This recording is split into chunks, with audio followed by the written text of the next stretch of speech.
नमस्ते दोस्तों। एक समय की बात है जब दुष्ट राजा हिरण्यकश्यप ने अपने बेटे प्रहलाद को भगवान विष्णु की भक्ति से दूर करने की ठानी। राजा के महल की भव्यता और राजसी ठाट बाट ने हर किसी को मोहित कर रखा था।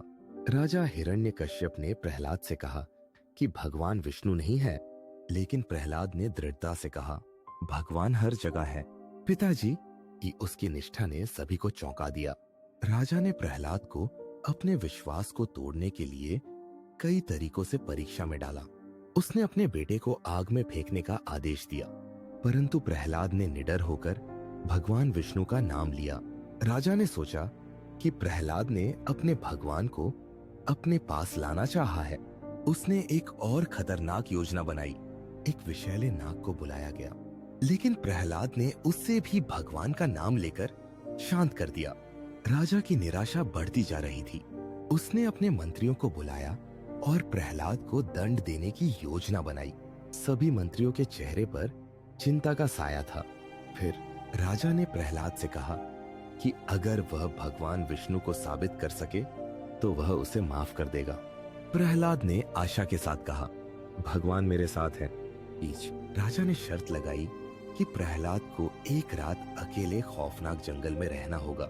प्रहलाद ने दृढ़ता से स्वीकार किया और जंगल की ओर बढ़ा। जंगल में प्रहलाद ने अपने दिल की आवाज सुनी।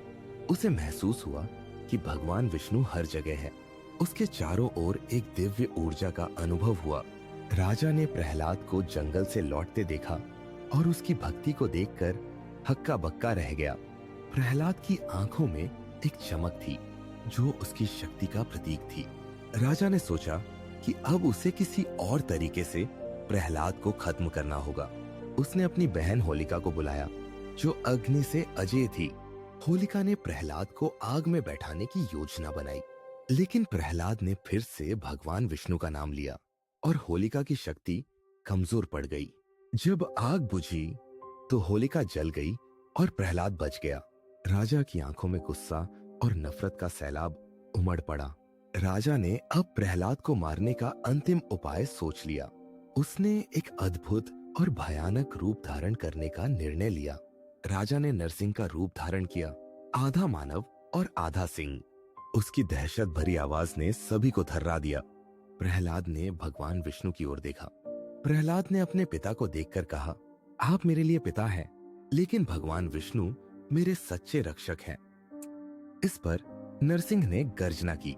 नरसिंह ने प्रहलाद के साहस को देखा और उसके प्रति करुणा दिखाई, लेकिन राजा हिरण्यकश्यप ने यह नहीं सहा। उसकी हिम्मत ने उसे और भी क्रोधित कर दिया। राजा ने चिल्लाते हुए प्रहलाद को मारने का प्रयास किया, लेकिन नरसिंह ने उसे पकड़ लिया। अब राजा का अंत निकट था। राजा ने अपने अंतिम शब्दों में कहा, भगवान ने मुझे धोखा दिया। लेकिन नरसिंह ने कहा, तुमने अपने भक्त का अपमान किया। नरसिंह ने राजा को उसकी ही ताकत के खिलाफ सजा दी और प्रहलाद ने देखा कि भगवान ने अपने भक्त को बचा लिया है। उसकी आंखों में आंसू थे। राजा की मृत्यु के बाद प्रहलाद को भगवान विष्णु का आशीर्वाद मिला। उसने अपनी भक्ति को और गहरा किया और सभी को सिखाया। प्रहलाद ने अपने राज्य में न्याय और प्रेम का शासन स्थापित किया। सभी लोग उसे प्यार करने लगे और भगवान विष्णु की भक्ति में लीन हो गए। उसने हर किसी को बताया कि सच्ची भक्ति में शक्ति है। प्रहलाद ने अपने जीवन को एक मिसाल बना दिया। उसकी कहानी ने सदियों से भक्तों को प्रेरित किया है। प्रहलाद का नाम हर जगह गूंजने लगा। इसी तरह प्रहलाद और भगवान नरसिंह की कहानी हर दिल में बसी है। ये हमें सिखाती है कि सच्ची भक्ति में कितनी ताकत होती है। To watch more videos, please don't forget to like, subscribe and hit the bell icon.